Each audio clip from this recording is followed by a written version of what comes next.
Hello guys, in today's video I'm gonna show you how to fix ChatGPT network error. Easy and quick. If you want to fix it, it's easy. All you have to do, first click here and then type control panel and click on it, and after that click network and sharing center,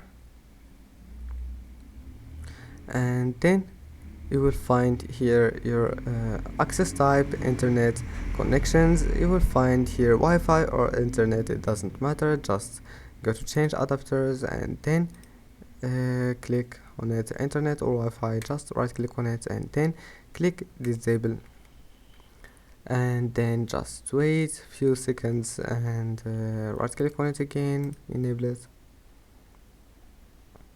After that close it and then type here command prompt,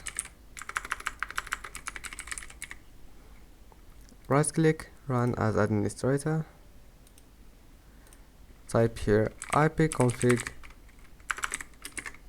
// DNS and click enter, and then type netsh winsock reset, and now click enter and your problem must be fixed. Just restart your PC, and that's it for today's video. Don't forget to like and don't forget to subscribe, and thank you for watching this video until the end, and see you in the next video.